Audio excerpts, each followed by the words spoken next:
Saudara Tom. Oke, bismillahirrahmanirrahim. Assalamualaikum warahmatullahi wabarakatuh. Waalaikumsalam warahmatullahi wabarakatuh. Oke, suara saya bisa terdengar ya?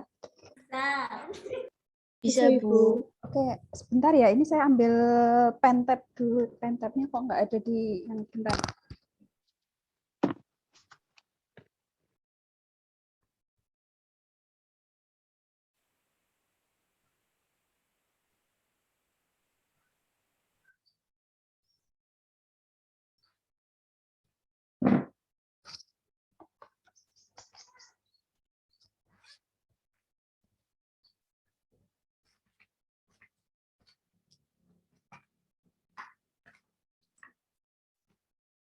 Ini pen tab saya di mana ya?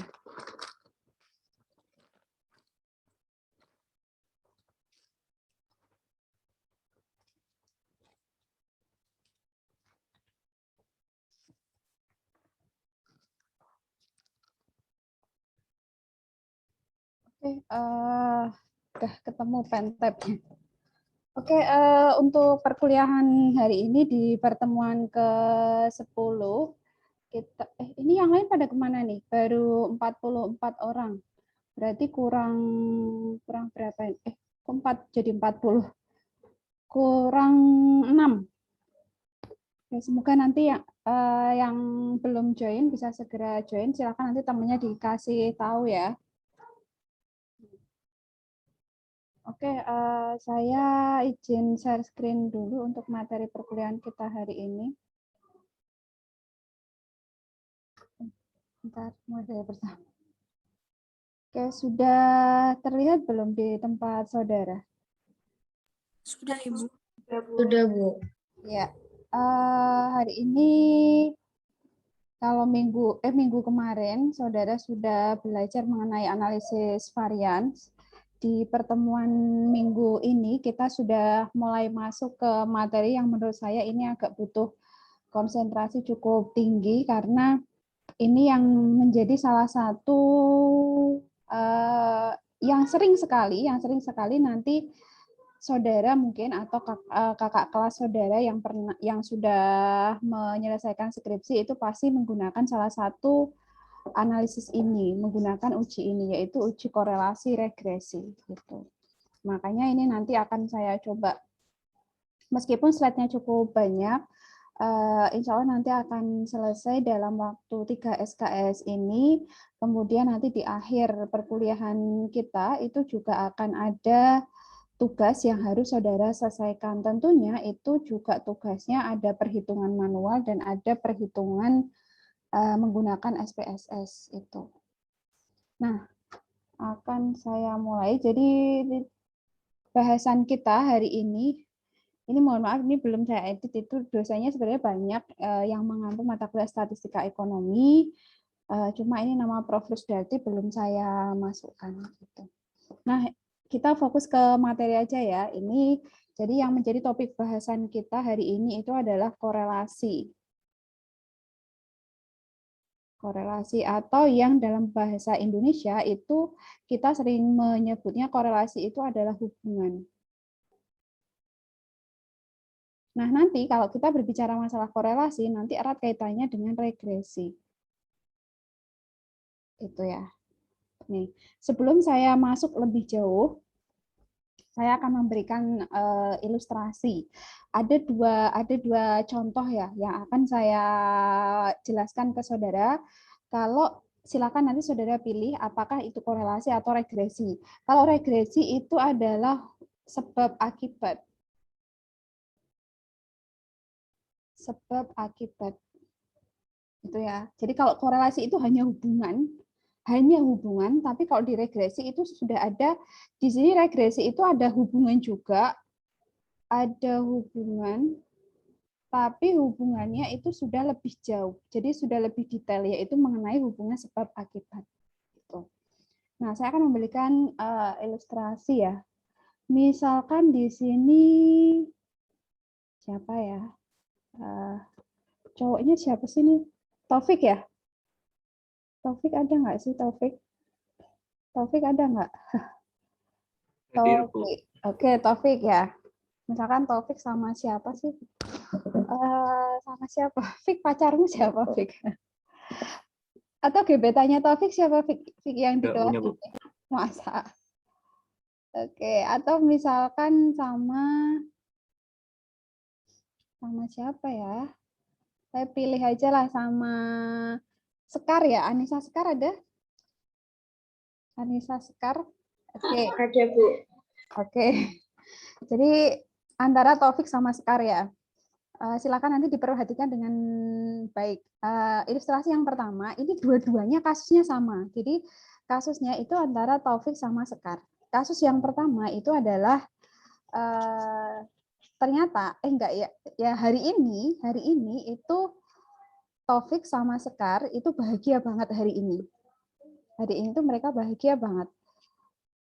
Itu hari ini pokoknya mereka bahagia banget. Kenapa bahagia? Karena mereka itu ternyata punya relationship alias mereka itu berpacaran. Gitu ya, mereka berpacaran. Itu kasus yang pertama. Kemudian kasus yang kedua, ternyata setelah diselidiki, ternyata kenapa mereka berdua itu bahagia? Karena semalam itu Taufik itu memberikan surprise ke Anissa Sekar karena Anissa Sekar itu ulang tahun. Jadi Taufik itu memberikan boneka, memberikan bunga, memberikan kue ke rumahnya Anissa. Nah, itu yang akhirnya mengakibatkan Anissa itu hari ini itu bahagia banget. Oke. Itu ya, tadi itu kasus yang pertama tadi. Saya belum menyebutkan, lupa, sorry. Kasus yang pertama itu adalah antara Taufik sama Anissa itu hari ini bahagia banget. Hari ini tuh mereka berdua tuh bahagia banget karena mereka itu adalah sepasang kekasih misalkan. Mereka sepasang kekasih sudah jadian hampir misalnya 2 bulan. Itu kasus pertama. Kasus yang kedua, ternyata meskipun mereka itu pacaran, tetapi hari ini tuh spesial banget bagi mereka berdua. Karena semalam itu si Taufik memberikan surprise ke Anissa, yaitu datang ke rumahnya Anissa, bawa bunga mawar, bawa kue, bawa hadiah untuk ulang tahun Anissa yang jatuh pada 24 Oktober kemarin. Sehingga hari ini kan momennya masih tuh, karena semalam baru disurprisein sama si Taufik, akhirnya hari ini pun Anissa itu masih bahagia banget. Kayak gitu. Nah, dari dua ilustrasi itu, silahkan saudara tebak. Yuk, nggak asal nebak ya. Silahkan saudara bisa pilih mana yang korelasi dan mana yang regresi. Jelas? Oke, silahkan. Ada yang mau jawab? Yang kasus pertama apa? Yang kasus kedua apa? Oke, silahkan Mutia.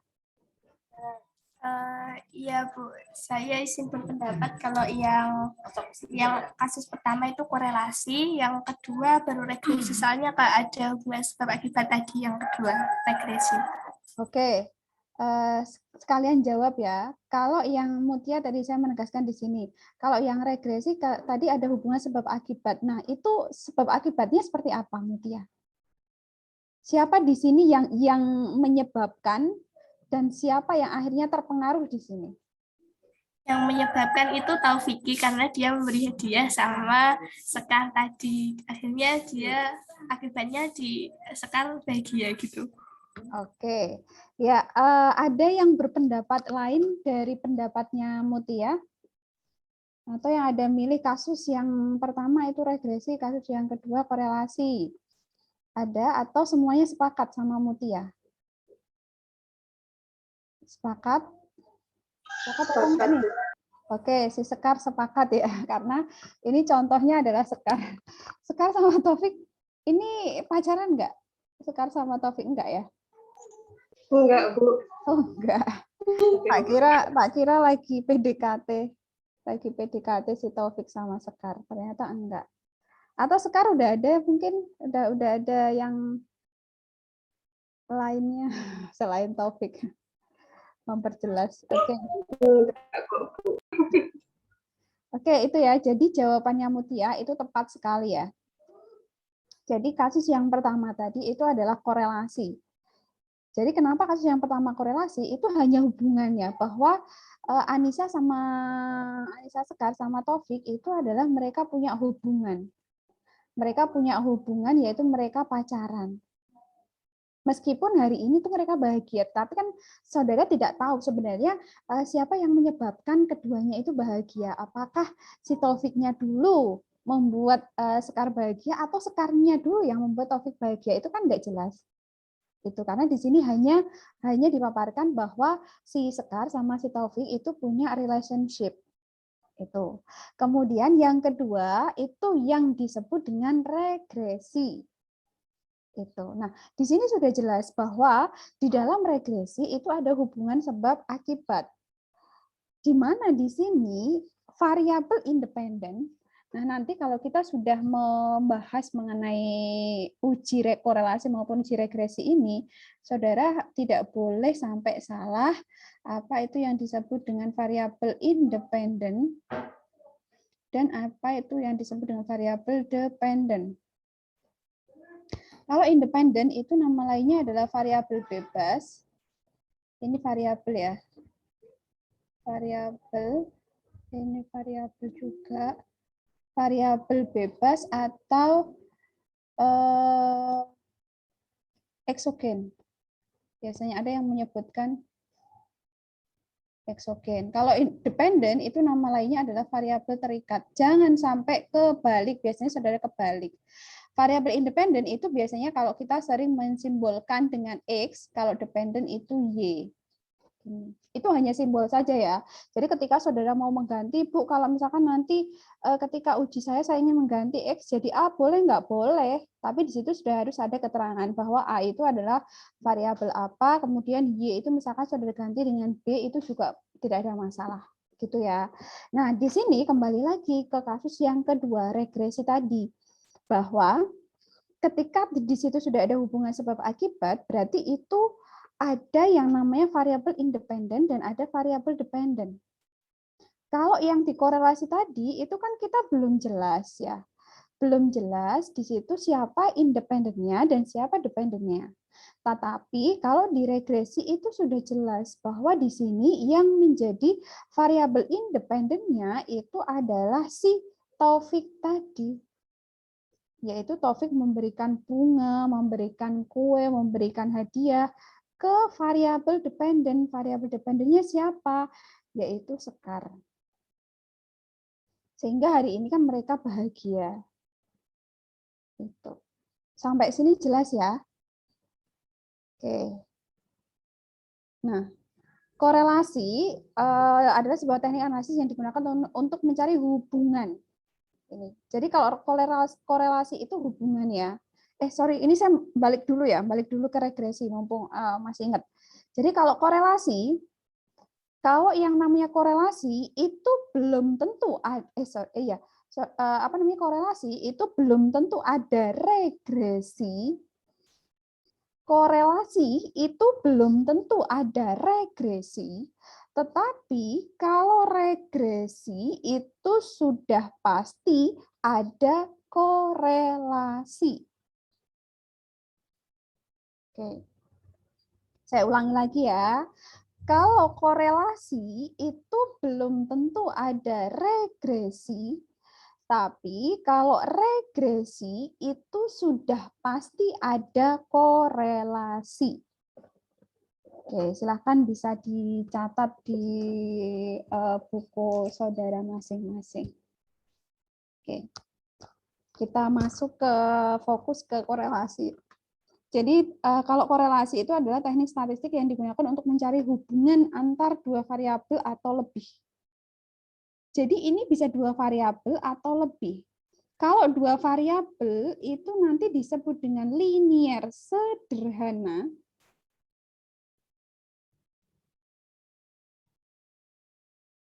Kalau lebih kan berarti lebih dari 2. Lebih dari 2 itu bisa 3, bisa 4, bisa 5, itu disebut dengan linier berganda. Mungkin saudara juga sudah dijelaskan ya di mata kuliah statistik di semester 2. Di situ ada korelasi dan ada regresi. Nah, nanti kita akan lebih perdalam di sini. Kemudian,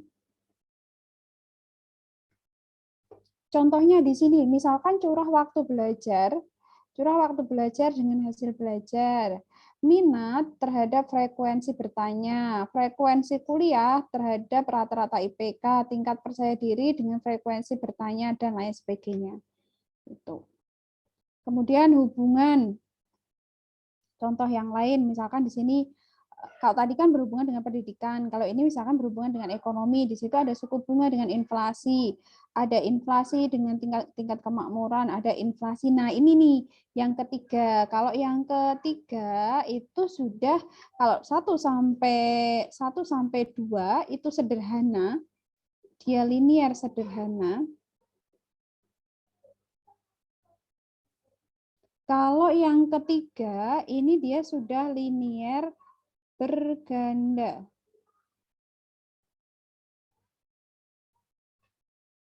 Karena di situ ada inflasi, ada suku bunga, dan ada kesempatan kerja. Berarti kan 3. Di sini ada 3 variabel kasus di sini ya, yang nomor 3 itu.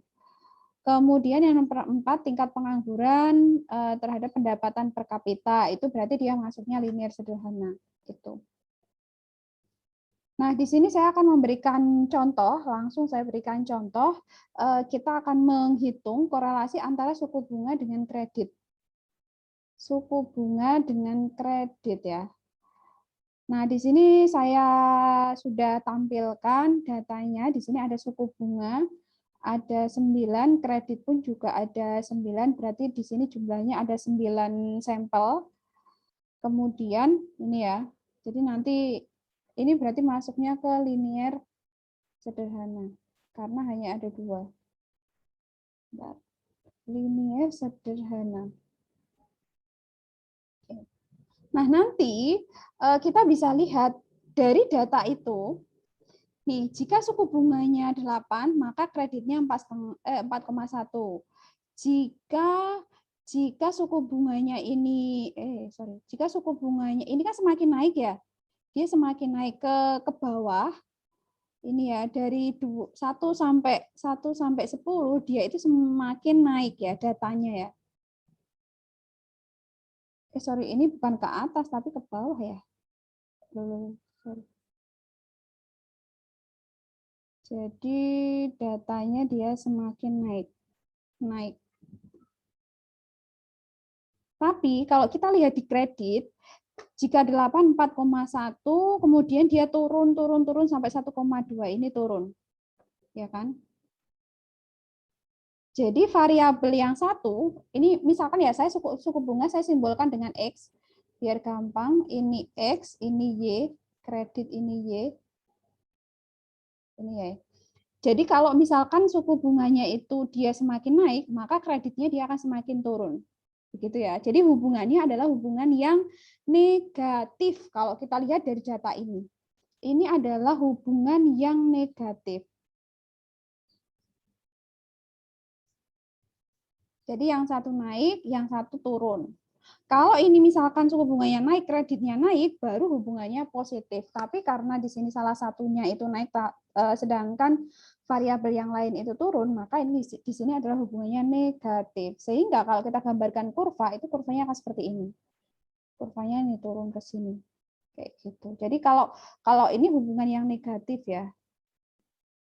Kalau positif, nanti kurvanya itu seperti ini, garisnya akan ke sini. Nah, ini kalau positif. Tuh, karena di sini kasusnya itu adalah hubungannya negatif. Negatif itu kalau yang satu naik, maka yang variabel lain itu turun. Kalau positif itu jika variabel yang satu naik, maka variabel yang lainnya itu akan naik juga kayak gitu. Tapi kasusnya antara tingkat suku bunga sama kredit itu adalah hubungan yang negatif. Ini. Nah, arah hubungan itu ada 2 ya, ada positif tadi yang seperti saya bilang, dan ada negatif. Jadi kalau positif itu kenaikan suatu variabel itu akan diikuti kenaikan variabel lain. Itu. Jadi misalkan X naik maka Y naik. Begitu juga kalau X turun. Jadi kalau X turun itu Y akan turun. Jadi ini tuh kayak apa namanya? Ya kalau positif itu sama, dua-duanya punya hubungan yang sama. Kayak gitu. Baik itu naik, baik itu sifatnya naik atau turun. Kayak gitu. Itu kalau positif. Kalau negatif itu kebalikan ya. Jika misalkan X-nya naik, maka Y-nya turun. Atau kebalikan, kalau X-nya turun, itu maka Y-nya naik. Kayak gitu. Itu kalau negatif. Jadi dia bertolak belakang. Jadi hubungan antar variabel itu dia bertolak belakang. Itu kalau negatif. Bertolak belakang. Kalau yang positif itu kan enggak. Kalau yang positif itu ya searah ya. Kalau saya bilang, ini saya tulis aja, ini searah. Searah. Oke, kemudian ini kita bisa cepat kok. Selain positif negatif, itu juga ada nihil. Nihil itu jika variabel X-nya naik, maka kadang itu Y bisa naik, kadang turun. Nah, ini juga harus dilihat dari datanya. Jadi, tapi untuk kasus ini yang arah hubungan nihil ini itu sangat jarang sekali ya. Karena itu kita harus lihat datanya per periode waktu juga untuk mengetahui apakah Y pada periode ini itu naik, kemudian Y pada periode berikutnya itu apakah naik ataukah turun kayak gitu. Begitu juga kalau X-nya turun, kadang Y itu naik, kadang bisa turun kayak gitu. Itu kalau nihil. Jadi tidak apa namanya tidak pasti ya. Nah, itu biasanya data-data yang setiap tahun itu dia datanya berubah-ubah. Gitu. Jadi harus dilihat dulu. Kita nggak bisa misalkan misalnya jumlah penduduk itu kan setiap tahun pasti berubah ya. Jadi belum tentu misalnya penduduk itu tahun ini itu lebih banyak daripada tahun kemarin, itu kan belum tentu. Nah, kita juga harus ngecek dulu apakah itu bisa dikatakan nihil. Belum tentu itu nihil, meskipun jumlah penduduk itu kadang-kadang misalkan jumlah penduduk tahun ini misalkan lebih kecil daripada tahun 2020 misalkan karena ada pandemi COVID, itu belum tentu. Jadi saudara tidak bisa mengatakan data tersebut itu nihil, korelasinya nihil kayak itu tidak bisa. Jadi harus dibuktikan terlebih dahulu dengan membandingkan data pada tahun-tahun tertentu. Seperti itu. Nah, ini kalau korelasi positif ya, tadi yang saya bilang, korelasi positif itu dia searah. Dia semakin ini kayak naik kayak gini. Kalau yang negatif berarti yang gini. Tadi di awal sudah saya gambarkan. Ini kalau korelasi negatif, jadi kebalikannya. Nih kalau nihil itu acak gitu loh. Jadi kita nggak bisa. Kalau apa namanya kalau positif kan kita tahu tuh. Kita bisa melihat dari titik-titiknya ya. Kalau ini kan kita mau tarik kayak gini, misalkan ya, kita mau mengatakan ini negatif juga nggak bisa, ya kan? Misalkan gini, ini nggak bisa karena di sini ada titik-titik yang ini belum ikut belum bisa kita tarik garis kayak gitu. Kita mau bikin misalkan ini jadi hubungan yang positif juga belum tentu karena ini juga seperti ini. Nah seperti ini kan nggak bisa. Jadi arahnya itu tidak beraturan kalau nihil kayak gitu seperti ini. Kita kembali lagi, kalau yang di suku bunga tadi itu kan kita bisa lihat ya. Nah, ini. Jadi dia itu teratur seperti ini, teratur. Nah, meskipun di sini ada ya, titik-titik ini ada seperti ini, tapi kan dia arahnya teratur. Itu arahnya teratur meskipun ada yang di bawah garis, ada yang di atas garis, tapi kan tidak ada yang sampai loncat misalkan ada di sini atau di sini, kayak gitu kan nggak ada ya. Jadi arahnya itu teratur. Titik-titik ini itu adalah datanya tadi. Arahnya teratur. Nanti kita bisa lihat kok kalau kita sudah menggunakan SPSS. Oke. Nah, dari sampai ini ya. Nah, nih, koefisien korelasi. Jadi di dalam korelasi kita bisa tahu seberapa besar hubungannya, seberapa besar korelasinya, yaitu dengan mencari nilai koefisien korelasi. Nah, ini disimbolkan dengan R. Ada yang menuliskan R kecil, ada yang menuliskan R besar. Saudara tidak perlu bingung, boleh. Mau ditulis R kecil boleh, mau ditulis R besar juga boleh. Nah, koefisien korelasi negatif itu menunjukkan kuat atau lemahnya hubungan antar variabel. Jadi, koefisien korelasi, besarnya koefisien korelasi itu berkisar antara 0 sampai 1. Besarnya koefisien korelasi itu berkisar antara 0 sampai 1. Berarti 0 sampai 1 itu berapa? 0,1, 0,2, 0,3, dan seterusnya. Kalau hasilnya, ketika saudara menghitung koefisien korelasi, misalkan hasilnya adalah 2,5, berarti saudara salah.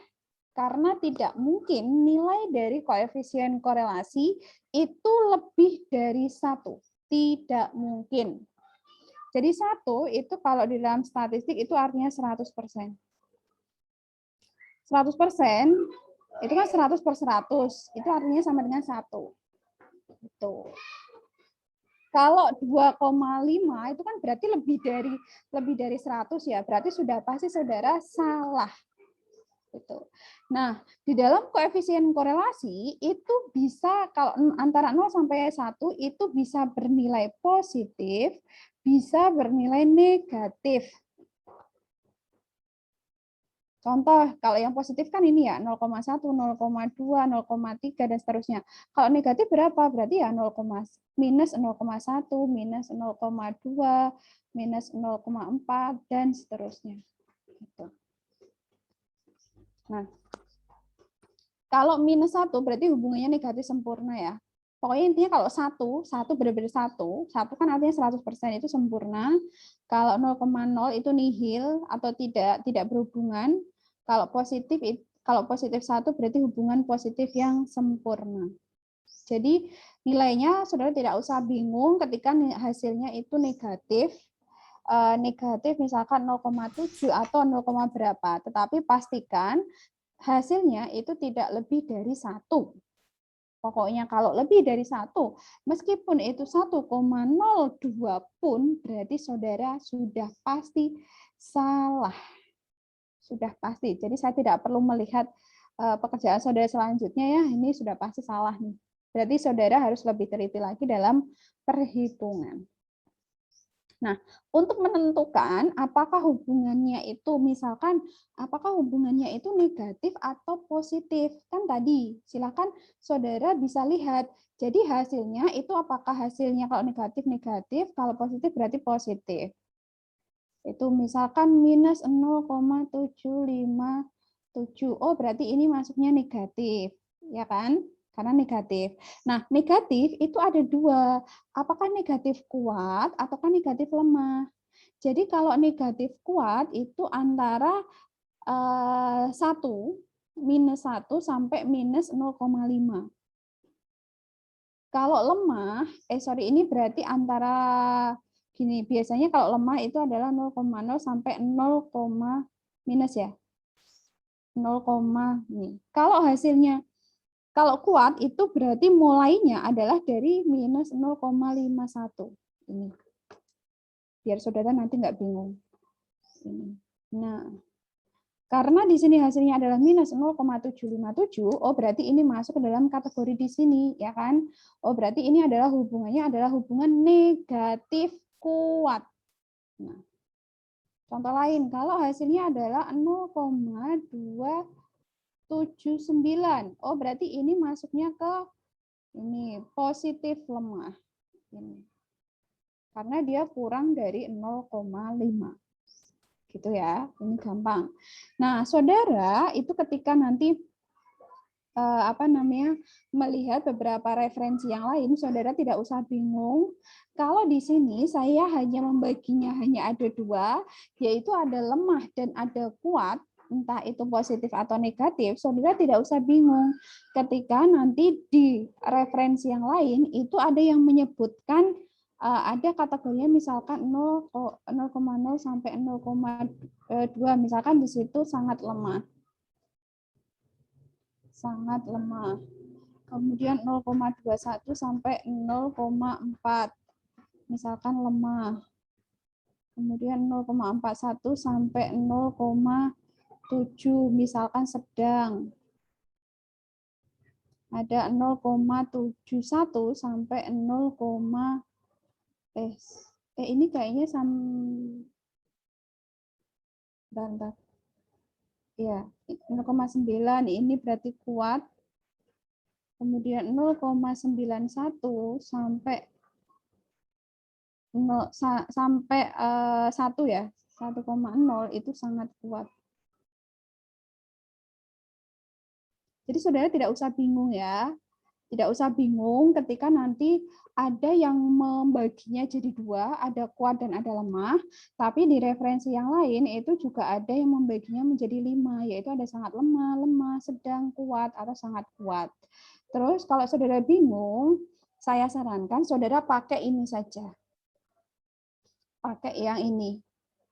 Biar lebih gampang. Ini ya. Jadi cukup dibagi dua kategori saja, ada kuat, ada lemah. Biar saudara tidak perlu bingung. Kayak gitu. Daripada nanti ini hanya untuk pengetahuan saudara saja ya. Ini. Nah. Oke.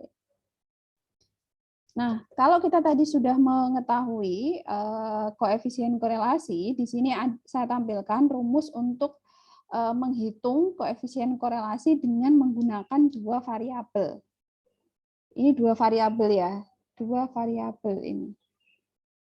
Dua variabel. Nah, ini rumusnya. Ini rumusnya memang agak panjang, tetapi nanti ketika saudara sudah seperti biasa, nanti saudara tidak perlu menghitung satu persatu, tetapi cukup dibuat tabulasi saja. Jadi saudara nanti hitung berapa, kalau di situ sudah ketemu ya nilai X-nya berapa, nilai Y-nya berapa, tinggal dicari aja nilai X-Y-nya per masing-masing sampel, kemudian nilai X kuadratnya berapa, nilai Y kuadratnya berapa, seperti itu. Nah ini, nanti silakan saudara bisa, ini tidak perlu dihafal, cukup saudara nanti dipahami. Nah, ini tadi, jadi saudara, ini untuk memudahkan saja daripada nanti saudara ketika perhitungan itu tidak terlalu cukup panjang untuk memasukkan ke dalam rumus. Biasanya kalau saran saya itu saudara silakan dibikin tabel frekuensi seperti ini saja. Jadi nilai X-nya, kemudian dicari X kuadratnya, Y kuadratnya, XY-nya, kemudian nanti di total X kuadratnya berapa, total Y kuadratnya berapa, total XY-nya berapa. Setelah itu baru dimasukkan ke dalam rumus itu.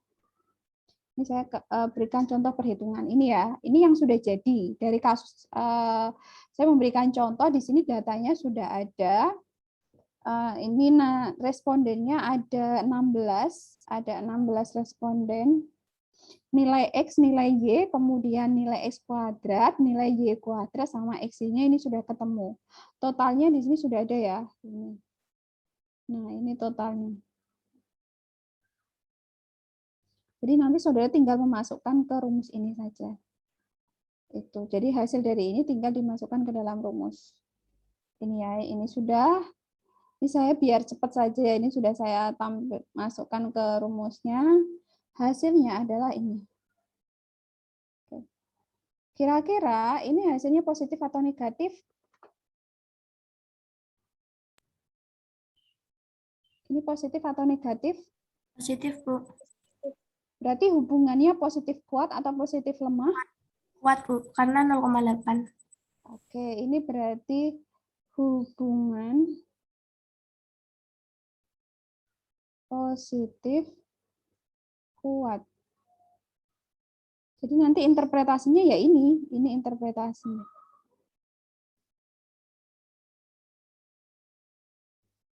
Jadi berdasarkan kasus tadi, misalkan ya tadi antara suku bunga dengan kredit, hubungan antara, ini interpretasinya ya, karena di sini tidak saya tuliskan di slide ini, silakan nanti saudara bisa tulis sendiri di catatannya bahwa hubungan antara suku bunga dengan kredit itu adalah hubungan yang positif kuat.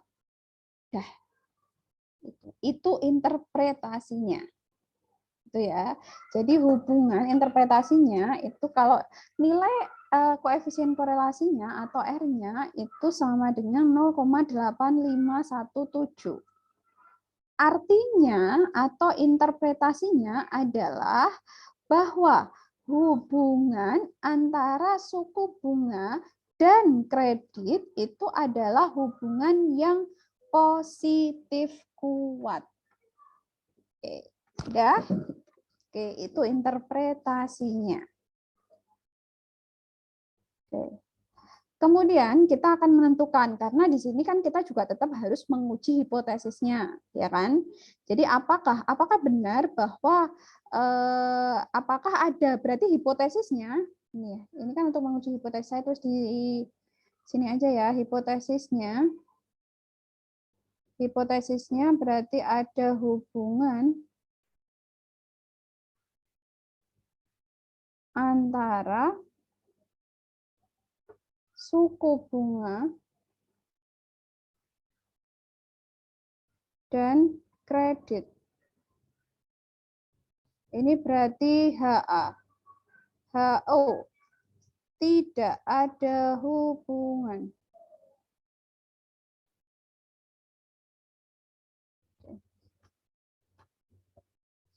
Yaitu ya. Tidak ada hubungan, silakan nanti dilanjut berarti antara suku bunga dan kredit ini HA-nya. Nah, kita akan menguji hipotesis dari korelasi ini, yaitu dengan menggunakan rumus T. Ini rumusnya ya, karena ya kita sudah tahu berapa nilai R-nya tadi, N-nya juga sudah diketahui ini. Kemudian setelah kita masukkan ke rumus, maka nilai T-nya itu adalah ini 6,082. Nah, setelah itu kita juga harus lihat nilai T tabelnya. Silakan nanti saudara bisa lihat, cara bacanya silakan nanti bisa dilihat juga di situ. Nilai T tabelnya dengan variabelnya ada dua. Variabelnya kan tadi ada dua ya. Ada suku bunga dan ada kredit. Berarti N-2. N-nya tadi 16. N-nya 16 dikurangi dua variabel berarti 2, ini jadi 14. Silakan nanti dilihat T tabelnya, berarti kita pakai signifikansi yang seperti biasa 95%. Ini 14. Dengan N-nya, DF-nya ya, DF-nya itu 14. Ketemu hasilnya 2,145. Nah, kita lihat di sini karena T hitung lebih besar daripada T tabel, maka dapat disimpulkan koefisien korelasi sebesar 0,8517 menunjukkan hubungan yang berarti atau signifikan.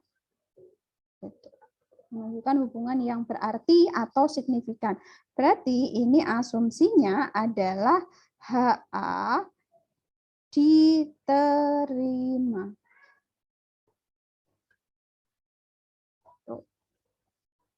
Karena di sini T hitungnya lebih besar daripada T tabel. Ini tabel T ya, tabel product moment. Jadi product moment itu adalah salah satu bagian perhitungan dari korelasi. Ini di buku saudara juga ada, silakan nanti bisa dilihat. Ini yang 23. Ini N-nya 41 itu harusnya nyambung ke sini dulu. Nyambung ke slide berikutnya ini 24, kemudian 64 itu nyambung harusnya tadi karena slide-nya kepotong ya. Itu nanti silakan bisa dilihat gitu. Ini kalau tabel product moment. Tapi kalau saudara itu pakainya bukan tabel product moment ya, pakainya itu yang tabel T. pakainya. Silakan nanti bisa dilihat. Kalau ini nanti beda lagi kalau korelasi kan ada yang produk momen, di regresi pun sama, nanti ada produk momen juga. Tetapi kalau yang korelasi itu, kalau yang tadi T yang hasilnya 2,14 itu ada di tabel T. Itu ada di tabel T. Nah, kalau kita ini selanjutnya adalah, ini saya cepat aja ya, karena waktunya juga terbatas, nanti saudara bisa pelajari sendiri, dan kalau ada hal yang diskusikan, nanti biar kita lebih banyak diskusi. Ini kita uji signifikansi koefisien korelasi dengan tabel R. Nah, di sini untuk koefisien korelasinya itu sebesar 0,8517. Jadi ini saya menggunakan 4 angka di belakang koma. Boleh seperti biasa, nanti saudara silakan bisa gunakan 3, minimal 3 atau 4 gitu.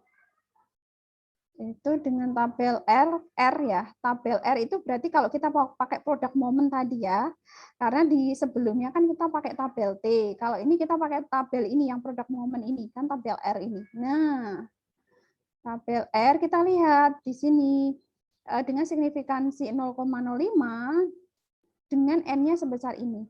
Kalau kita pakai tabel R itu kita tidak pakai DF. Jadi kita tidak pakai DF yang N K itu tidak kalau di tabel R. Jadi langsung berapa jumlah sampelnya saja. Kalau di tabel T kan kita pakai DF. DF berarti N-K-nya itu. Nah, kalau di tabel R, karena kita tidak pakai DF, berarti pakainya itu adalah N. N-nya berapa tadi? 16. Hasilnya berapa? Ketemu jika N-nya 16, itu maka R-nya adalah 0,4. Nah, ini 0,468. Nah, ini saya bulatkan ya. 0,468 harusnya. 0,468. Tapi tidak terlalu signifikan kok. Yang penting depannya itu satu angka di belakang koma adalah 4. Karena R hitung itu sebesar, R hitungnya kan ini R hitung ya. R hitung sebesar 0,8517 itu lebih besar daripada L tabel. R tabelnya tadi 0,48, maka koefisien sebesar 0,8517 itu signifikan. Artinya hubungan antara X dan Y adalah hubungan yang berarti atau signifikan. Nah, itu. Jadi sama aja. Boleh mau pakai tabel T juga boleh, mau pakai tabel R juga boleh. Gitu. Jadi silakan nanti disesuaikan saja dengan soalnya. Apakah di situ yang dikendaki itu ada tabel R atau saudara harus pakai tabel T. Tapi yang sering dipakai itu adalah tabel T. Kalau tabel R ya tergantung dari petunjuk soalnya saja. Gitu. Nah, ini contoh lainnya lagi. Di sini ada 1, 2, 3, 4, 5, 6, 7, 8, 9, 10. Ada 11 ya. N-nya ada 11.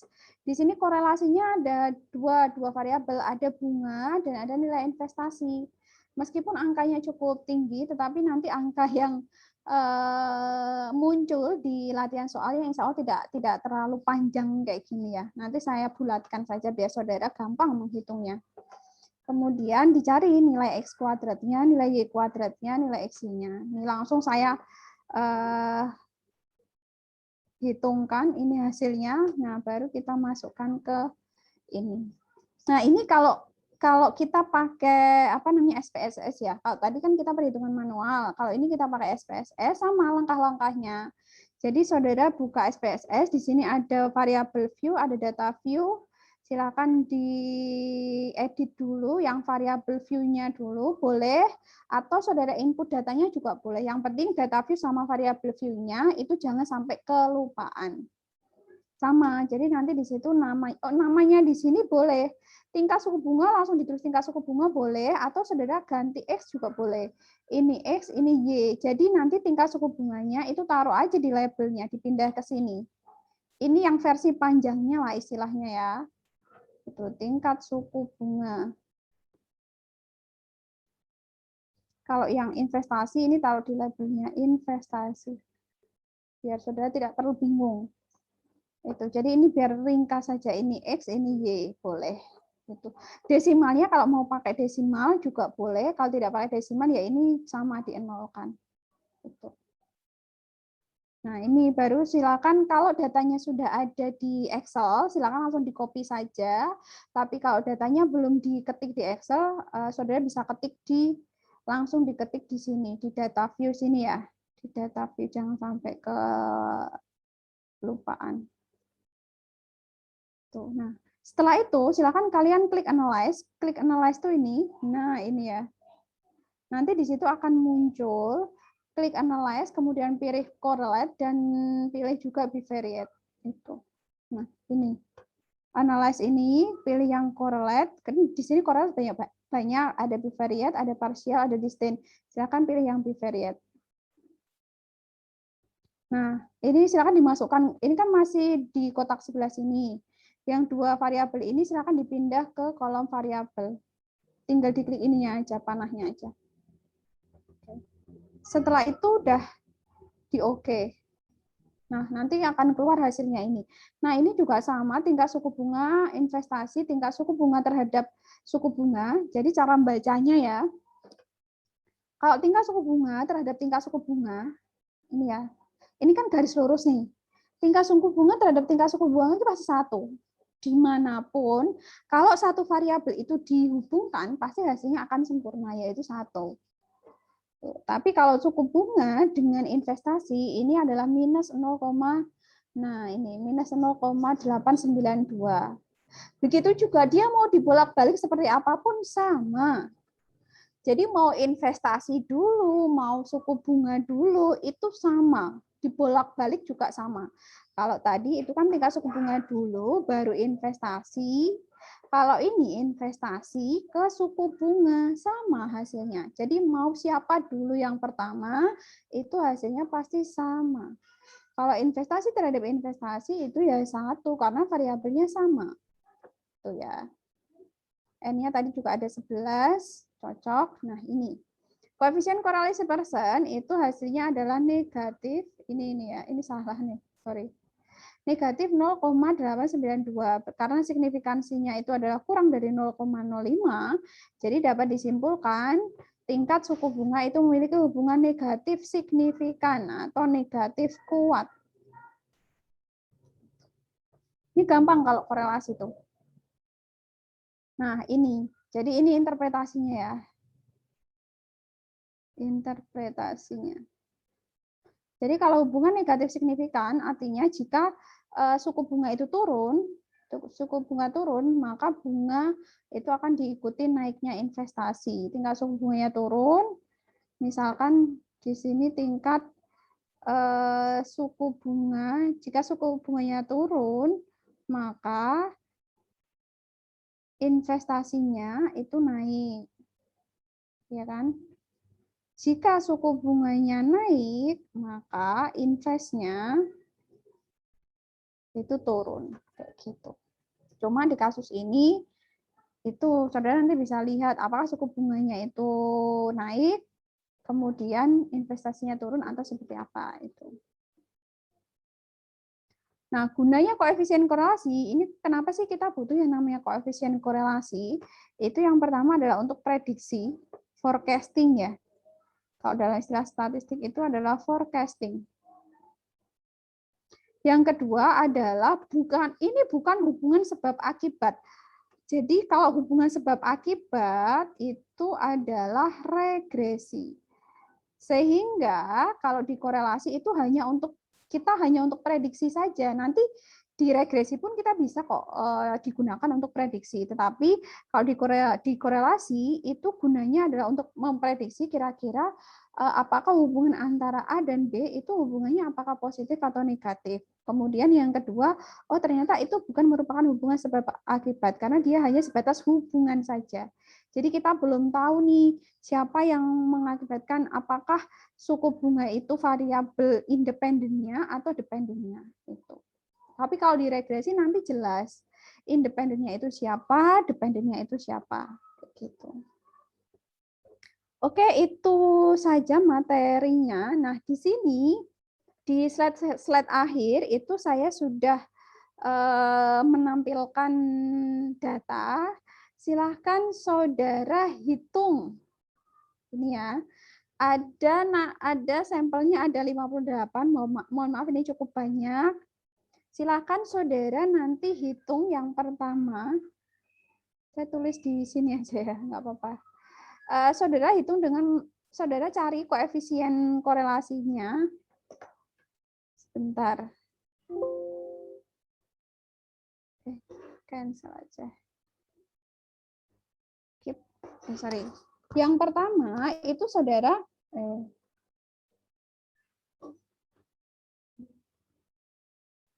ini ya tugasnya ya. Silakan nanti di screenshot aja ini. Bentar.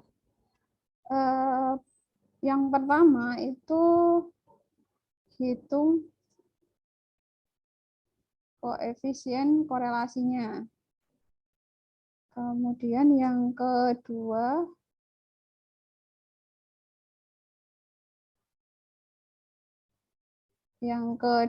itu kok nggak muncul ini ya? Bentar.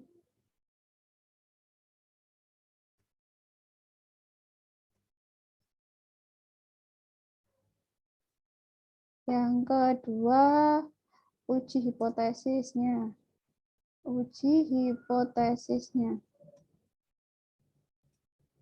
Kemudian yang ketiga itu menggunakan SPSS sama dan interpretasikan.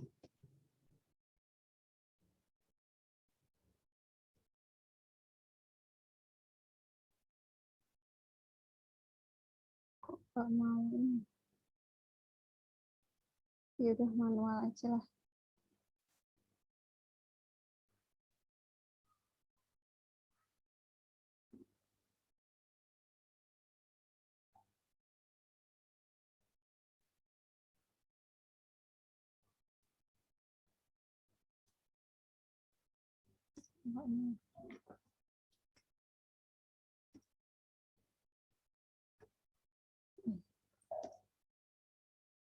Hitung koefisien korelasi dan interpretasikan. Uji hipotesis sama nih. Dan interpretasikan. Dah, itu ya. Jadi soalnya ada 3. Silahkan nanti, ini juga sama. SPSS. Begini aja biar yaitu menggunakan SPSS dan interpretasikan serta uji hipotesisnya. Dah, itu ya. Jadi ini soalnya ada 3, silakan bisa di screenshot karena ini tidak saya simpan. Oke. Itu dari latihan soal yang nanti silakan saudara bisa lihat di di slide yang saya cantumkan. Nanti di Elena juga sudah ada ya. Silakan saudara bisa perhatikan di situ. Untuk menghitung koefisien korelasi secara manual, saudara boleh menghitungnya menggunakan Excel. Daripada saudara satu persatu kan pasti butuh waktu. Silakan nanti saudara bisa input datanya di Excel, kemudian dicari nilai X kuadratnya berapa, Y kuadratnya berapa, dan nilai XY-nya berapa. Itu silakan nanti bisa dihitung dulu di Excel. Nah, kemudian uji hipotesisnya dan interpretasikan. Jadi ada 2 sebenarnya tugasnya, yaitu perhitungan secara manual dan perhitungan dengan menggunakan SPSS. Itu. Dan yang ketiga, saudara bandingkan hasilnya itu dengan menggunakan SPSS dan interpretasikan serta uji hipotesisnya seperti apa. Gitu ya. Oke, itu saja tugas saudara untuk hari ini. Silakan dikumpulkan maksimal berarti hari Senin. Hari Senin minggu depan. Hari Senin minggu depan, nanti setelah ini saya bukakan Elenanya untuk saudara mengumpulkan tugasnya. Seperti biasa, tugasnya ditulis tangan. Nah, Bu, apakah nanti yang tabel itu perlu di apa namanya? Perlu ditulis apa enggak? Kalau tabelnya, tabel untuk menghitung X kuadrat, Y kuadratnya, itu silakan boleh ditulis, boleh tidak. Itu ya. Jadi tabel-tabel untuk perhitungan manualnya, yang tabel distribusi frekuensinya, itu boleh ditulis, boleh tidak. Tapi lebih baik ditulis. Gitu ya. Jadi nanti minggu depan ketika kita membahas hasil itu, minggu depan kan kita bahas biar nanti saudara tahu letak kesalahannya di mana. Itu nanti akan lebih gampang untuk saudara, oh ini nanti yang salah itu apakah tabel frekuensinya atau yang mana gitu. Jadi kalau misalkan saudara capek nulis ya silakan monggo, kalau tidak mau ditulis. Tapi saya sarankan untuk ditulis ya. Meskipun itu cukup banyak, tapi kan saudara tinggal nyalin saja dari Excel itu. Atau misalkan kalau yang di rumah punya printer, boleh di print tapi nanti dadak 2 kali, nggak usah lah. Jadi itu saja, nanti boleh ditulis, boleh tidak. Tapi untuk minggu depan, kalau saya tanya tabelnya, itu saudara punya buktinya. Jadi Excel-nya itu jangan sampai hilang gitu. Tapi akan lebih baik kalau saudara atau dilampirkan juga boleh ya. Dilampirkan nanti dilampirkan dalam satu file PDF. Jadi Excel kan itu bisa ya, hasil dari Excel itu saudara bisa pindah ke Word dulu. Jadi di copy tabelnya, dipindah ke Word, terus nanti disatukan hasilnya sama tulisan tangan saudara. Nah, itu malah lebih cepat kayak gitu. Daripada saudara harus menghitung manual kayak gitu. Sama dengan nanti interpretasi hasil output SPSS-nya itu juga sama.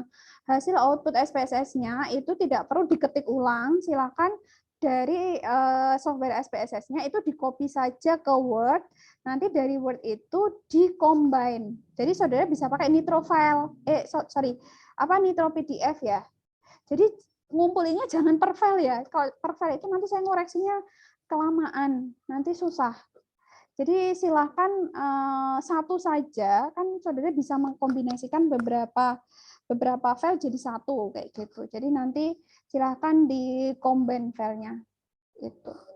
Intinya saya tidak, mohon maaf banget ya, mohon maaf banget, jangan ngumpulinnya itu beberapa file, itu jangan mohon maaf, nanti saya buka satu persatu, saya nyocokinya agak susah kayak gitu. Jadi di combine saja. Meskipun kalau saudara pakai Nitro PDF, aplikasi Nitro PDF silakan bisa download di Google, itu di Nitro PDF bisa kok. Nitro PDF kan bisa mengkombinasikan misalkan beberapa file Word atau di situ yang bisa campuran. Jadi misalkan ada file Word dicampur sama PDF, dijadikan satu PDF itu bisa, atau semuanya PDF itu bisa, atau bentuknya itu gambar, JPEG, kemudian dijadikan satu dengan PDF, dijadikan satu dengan Word, itu juga bisa. Kayak gitu ya. Oke, itu saja dari saya. Pokoknya yang perhitungan manual itu ditulis tangan. Ditulis tangan gitu. Karena nanti akan agak susah kalau diketik. Jadi kan saudara harus menuliskan rumusnya kayak gitu, agak susah nanti. Oke, itu saja untuk perkuliahan hari ini. Silakan kalau ada pertanyaan.